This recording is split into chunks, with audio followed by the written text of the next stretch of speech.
Mastan Sai remand రిపోర్ట్లో పోలీసులు కీలక విషయాలు వెల్లడించారు. మస్తాన్ సాయి హార్డ్ డిస్క్ కోసం లావణ్యను చంపడానికి కూడా ప్రయత్నించినట్లయితే పోలీసులు రిమాండ్ రిపోర్ట్లో పేర్కొన్నారు. 2022లో మస్తాన్ సాయి తన ఇంట్లో పార్టీ ఇచ్చాడు. ఈ క్రమంలో లావణ్యకు డ్రగ్స్ ఇచ్చాడు. తర్వాత లావణ్యను కలుసుకొని ప్రైవేట్గా వీడియోలు కూడా రికార్డ్ చేసుకున్నాడు. ఆ తర్వాత లావణ్యకు అలాగే మస్తాన్ సాయికి మధ్య గొడవలు జరిగాయి. గొడవలు తెచ్చుకున్న రాజ్ తరుణ్ అయితే వారి మధ్య సయోధ్య కూర్చి మస్తాన్ సాయి ల్యాప్టాప్లో ఉన్న వీడియోలను అయితే డిలీట్ చేశాడు. అయితే మస్తాన్ సాయి వీడియో అంటే ల్యాప్టాప్లో వీడియో డిలీట్ చేసే కంటే ముందే ఆ వీడియోలను అయితే తన హార్డ్ డిస్క్లో సెండ్ చేసుకున్నాడు. ఆ తర్వాత ల్యాప్టాప్లో వీడియో డిలీట్ చేశాడు. ఆ తర్వాత ఈ హార్డ్ డిస్క్ను అయితే కొద్ది రోజుల తర్వాత లావణ్య మస్తాన్ సాయి నుంచి అయితే తీసుకుంది.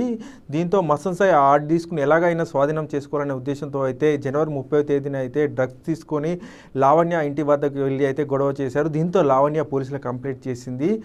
మస్తాన్ సాయిని పోలీసులు అదుపులోకి తీసుకొని విచారించగా అతనికి డ్రగ్స్ పాజిటివ్ అని తేలినట్లు కూడా మనకు సమాచారం అందుతుంది. అతనితో పాటు ఉన్న కాజా అనే వ్యక్తికి కూడా డ్రగ్స్ పాజిటివ్ అని తేలింది. దీంతో ఇద్దరిపై అయితే పోలీసులు కేసు నమోదు చేసుకున్నారు. ఇక మస్తాన్ సాయి గురించి మనం మాట్లాడుకున్నట్లయితే మస్తాన్ సాయి గుంటూరు జిల్లా నల్లచెరు ప్రాంతానికి చెందిన వ్యక్తిగా ఉన్నాడు. అతను బీటెక్ చదువుతున్నప్పుడే జల్సాలకు అలవాటు పడ్డాడు. అప్పుడే షార్ట్ ఫిల్మ్ తీస్తున్న ఒక వ్యక్తితో పరిచయం పెంచుకున్నాడు. ఈ క్రమంలోనే షార్ట్ ఫిల్మ్లో చేయడానికి ఇంట్రెస్ట్ చూపిస్తున్న యువతులతో అయితే మస్తాన్ సాయి స్నేహం పెంచుకొని ఇన్స్టాలో కావచ్చు, స్నాప్చాట్లో కావచ్చు వీడియో కాల్ చేసేవాడు.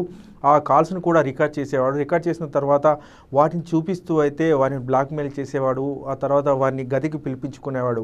అయితే గదికి వచ్చే ముందు అయితే గదిలో కెమెరాలు ఏర్పాటు చేసుకునేవాడు. ఆ తర్వాత వారు వచ్చిన తర్వాత వారితో గడిపేవాడు. ఆ గడిపిన దృశ్యాలన్నీ కూడా కెమెరాలో రికార్డ్ అయ్యేవి. ఆ తర్వాత వారు వెళ్ళిపోయేవారు. ఎప్పుడైనా వారు కావాలనుకున్నప్పుడు ఈ వీడియోలు వారికి పంపించి నువ్వు రావాలి నా దగ్గరికి, లేకుంటే ఈ వీడియోలను సోషల్ మీడియాలో పెడతానని చెప్పేసి కూడా యువతులు బెదిరించేవాడు. దీంతో యువతులు అతనికి లొంగిపోయేవారు.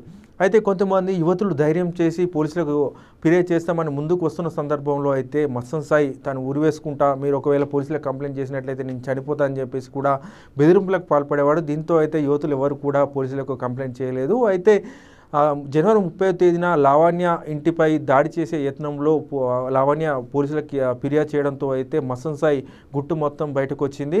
మస్తాన్ సాయి హార్డ్ డిస్క్లో దాదాపు 1 TB అంటే 1 టెరాబైట్ హార్డ్ డిస్క్ అని చెప్పేసి సైజ్ అని చెప్తున్నారు. ఇందులో 80కి పైగా న్యూడ్ కాల్స్ ఉన్నట్లు పలువురు యువతులతో అతను న్యూడ్ కాల్స్ మాట్లాడినట్లు కూడా అందులో ఉన్నాయి. అలాగే మిగతావి కొన్ని నార్మల్ వీడియోలు కావచ్చు, కొన్ని ఫోటోలు కావచ్చు డిస్క్లో ఉన్నట్లయితే మనకు తెలుస్తుంది. ఏదేమైనప్పటికీ కూడా మస్తాన్ సాయి నేరాలు కూడా చాలా భారీగా ఉన్నాయని చెప్పేసి కూడా తెలుస్తుంది.